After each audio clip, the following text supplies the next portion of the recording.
Bonsoir à tous, ravi de vous retrouver pour ce premier rendez-vous d'information francophone. Sur Al-Oula, voici les titres de l'actualité. Tragique accident ce matin, un passage à niveau à proximité de l'arrondissement Bni Makada à Tanger entre un train de marchandises et un véhicule de transport de personnel. Bilan 6 morts et 14 blessés. Sa Majesté le Roi adresse des messages de condoléances aux familles des victimes et décide de prendre en charge personnellement les frais d'inhumation et des obsèques des victimes ainsi que les frais de soins des blessés. Une ferme pédagogique non loin de Tiznit, elle profite aux élèves de la maison de l'étudiant de la commune Arbas Sahel. Tous participent activement au processus de production de produits bio qui atterrissent directement dans leurs assiettes de cantine. Avec le retour de belles éclaircies, les pistes de la station de ski Micheliffe retrouvent de l'affluence ce week-end après la réouverture des routes coupées par la neige. À la une aujourd'hui, ce drame de la circulation. 6 personnes ont trouvé la mort et 14 autres ont été blessées dans un accident ferroviaire survenu ce matin à un passage à niveau à proximité de l'arrondissement Bni Makada à Tanger entre un train de marchandises reliant Tanger au port Tanger-Med et un véhicule de transport de personnel. Suite à l'accident tragique, Sa Majesté le Roi Mohammed VI a adressé des messages de condoléances et de compassion aux familles des victimes éplorées, implorant le Tout-Puissant d'accorder prompt rétablissement aux blessés. Un communiqué du cabinet royal précise que le souverain a donné ses hautes instructions aux autorités compétentes pour prendre toutes les mesures nécessaires en vue d'apporter soutien et aide aux familles des victimes et aux blessés. Partageant la peine des familles des victimes et afin d'alléger leur souffrance en ces douloureuses épreuves, le souverain a décidé de prendre en charge personnellement les frais d'inhumation et des obsèques des victimes ainsi que les frais de soins. Tanger s'est donc réveillé sur une triste nouvelle. L'accident a fait 6 morts et 14 blessés. Le drame a eu lieu tôt ce matin lorsque le train a percuté un minibus transportant des ouvriers. Le train de marchandises s'est arrêté et a été immobilisé au milieu du passage à niveau situé entre Dalia et Meloussa.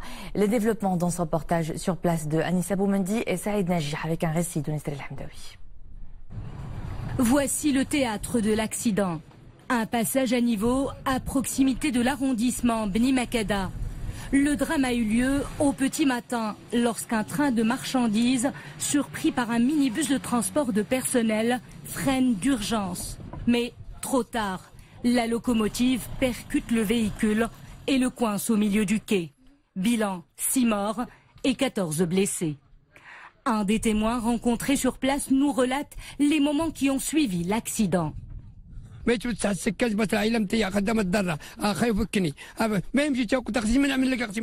je me suis approché de l'accident, j'ai trouvé une femme sous les carcasses appelant au secours. Elle me suppliait pour l'extraire des engins. Elle était gravement blessée. Je ne pouvais rien faire. Une autre femme était elle aussi prise au piège au niveau du quai. J'ai également vu des morts. J'ai seulement pu retirer une seule femme. La scène était atroce. J'ai vu des gens en train de rendre leur dernier souffle. Il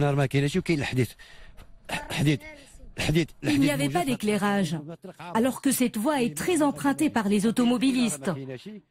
Et paraît-il, la barrière ne fonctionnait même pas. C'est la première fois qu'un accident ait lieu dans cet endroit. Ceux qui ont échappé à la mort ont été transférés à l'hôpital Mohammed V de Tanger pour recevoir les premiers soins d'urgence. 14 personnes au total, le conducteur et 13 femmes. Parmi elles, cette femme enceinte, prise au piège entre le véhicule et le train. Elle a été la dernière à être extirpée des carcasses.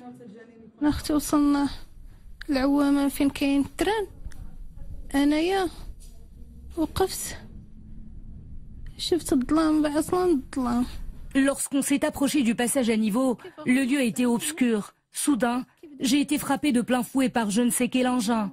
Le choc était d'une violence inouïe. Pour m'extraire des carcasses, ils étaient obligés de creuser en profondeur. Et sur le champ, les gens n'ont rien pu faire pour moi.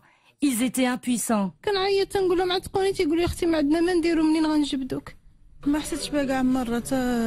Je n'ai rien senti et je n'ai rien vu, jusqu'au moment où ils ont commencé à m'extraire des carcasses. J'ai reçu un coup au niveau de la tête et un autre au niveau de ma mâchoire et dans mon bassin. Les victimes reçues à l'hôpital souffrent de blessures plus ou moins graves. Parmi les 13 femmes reçues, il y a eu des cas d'ablation et 2 autres cas d'hémorragie interne. Toutes les victimes ont reçu les soins nécessaires et même les cas les plus stables ont bénéficié de soins d'urgence. Une enquête a été diligentée pour déterminer les circonstances exactes de l'accident. L'Humain fête ses 29 ans. Comme ce jour en 1989, l'Union du Maghreb arabe a été fondée, date à laquelle le traité constitutif de ce groupement régional a été signé à Marrakech. Depuis sa création, l'Humain a réussi le parachèvement de son système institutionnel à travers la mise en place des institutions de l'Union et de ses structures, secrétariat général à Rabat, conseil consultatif à Alger, instance judiciaire à Nouakchott, l'université maghrébine et l'académie maghrébine des sciences à Tripoli, et puis la banque maghrébine pour l'investissement et le commerce extérieur à Tunis. Mais la région connaît d'importants défis liés principalement à l'intégration qui serait profitable à un marché de 93 millions d'habitants. Une ferme pédagogique gérée par les pensionnaires de la maison de l'étudiant, une première à l'échelle du royaume, et c'est dans la commune rurale de Arba Sahl, à 25 km de Tiznit, que la micro-ferme a vu le jour. Elle alimente les cantines et permet de répondre à l'accroissement du nombre de repas à servir à plus de 400 cantiniers. Sur place, tout le monde met la main à la pâte, vous le verrez dans ce reportage de Hijb Tamek et Mohamed El Jkar. Des vergers attenant à la maison de l'étudiante et de l'étudiant, les élèves cueillent eux-mêmes les légumes destinés au repas du jour. Elles et ils s'y mettent à plusieurs pour remplir le panier, aidés et encadrés par de véritables ouvriers agricoles. Dans une autre parcelle du verger, un poulailler pour les œufs du petit déjeuner et le poulet beldi pour les grands événements. Ensuite, des chèvres et des vaches pour le lait. Un verger qui approvisionne en produits bio. La cuisine servant à la restauration des élèves.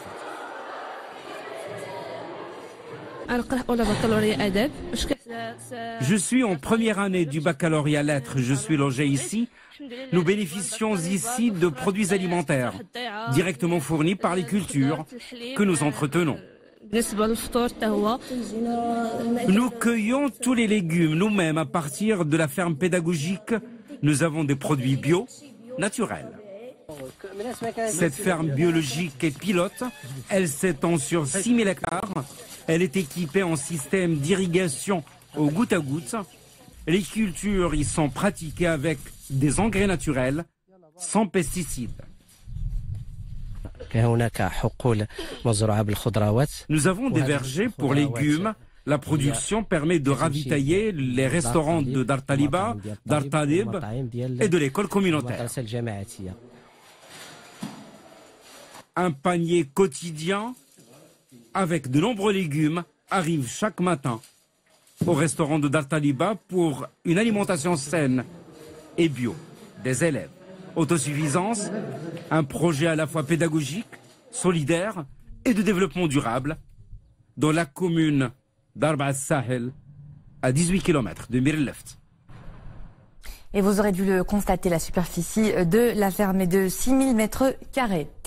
Les dernières précipitations particulièrement abondantes ont été salvatrices pour la culture des pommiers qui couvre une superficie de près de 50 000 hectares au Maroc. C'est la deuxième culture de rosaces et fruitières la plus importante du pays. À Midelt, l'une des régions les plus réputées pour cette culture, les dernières pluies ont soulagé les agriculteurs, mais aussi les éleveurs. Reportage Wafa Al-Yarkoubi, Fouad Al-Harj et Mounia Marouche. Dans la province de Midelt, les troupeaux sont de sortie et mis au pâturage. Les dernières précipitations ont favorisé l'apparition de jeunes repousses. Plusieurs filières agricoles en avaient fortement besoin, notamment l'élevage. Le moral des éleveurs est au beau fixe. Nous avons accueilli ces précipitations avec une grande joie. Cela permettra d'alimenter les barrages et d'enrichir le couvert végétal. Maintenant, le cheptel est mis au pâturage. La saison agricole s'annonce sous de bons auspices. L'élevage, mais aussi la culture du pommier fait la richesse de la province de Midelt, qui compte environ 4 millions de pommiers. Cette filière a connu une baisse de la production d'environ 40% en 2016. Mais cette année, la saison s'annonce prometteuse. ميدلت من أقاليم الفلاحية بامتياز سواء على المستوى الإنتاج النباتي أو على المستوى الإنتاج Midelt est une région agricole par excellence. Elle se distingue par les filières de l'élevage et de l'arboriculture sur le plan régional et national. La culture du pommier s'étend sur une superficie qui dépasse les 10 000 hectares. Ce produit de terroir est d'excellente qualité, comme le golden et la délicieuse gala. مهم وجيد ونذكر من الأساس الجولدان والديليسيوز والغالا. Le pommier représente la principale source de revenus pour les arboriculteurs locaux. La province de Midelt arrive largement en tête avec 60% du patrimoine arboricole.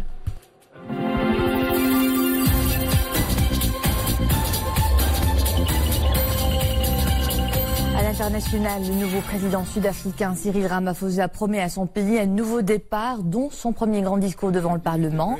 L'arrivée de Ramaphosa suscite de fortes attentes dans une population dont la majorité vit toujours dans la pauvreté. Le nouveau chef d'État sud-africain veut engager le pays sur un nouveau chemin de croissance, d'emploi et de transformation.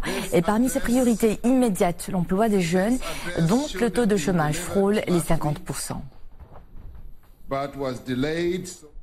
Autre événement à la une de l'actualité africaine, au lendemain de la démission surprise du Premier ministre Haïla Maria Desalegn en Éthiopie, le pays décrète l'état d'urgence pour une durée de 6 mois. Un état d'urgence précipité par cette démission sous pression au sein de la coalition au pouvoir, le Front démocratique révolutionnaire des peuples éthiopiens, emporté par une crise politique marquée par des manifestations anti-gouvernementales sans précédent depuis un quart de siècle. Pour l'heure, le Premier ministre éthiopien doit rester en poste jusqu'à la désignation de son successeur. Comme chaque année depuis plus d'un demi-siècle, responsables politiques, diplomates, militaires et experts se retrouvent à Munich pour prendre la température du monde. Le forum sur la sécurité de la capitale bavaroise, c'est des débats, des entretiens et des discussions sur des questions d'ordre mondial. L'événement a entamé ses travaux aujourd'hui. En tête des sujets traités, la sécurité, la lutte antiterroriste et le développement. La terre a tremblé au Mexique. Un puissant séisme de magnitude 7,2 sur l'échelle de Richter a secoué hier le sud-ouest du pays jusqu'à la capitale Mexico. Il a provoqué quelques dégâts et privé d'électricité près d'1 million de foyers sans toutefois faire de victimes. Au moins une 50aine de maisons ont été endommagées dans l'état d'Oaxaca.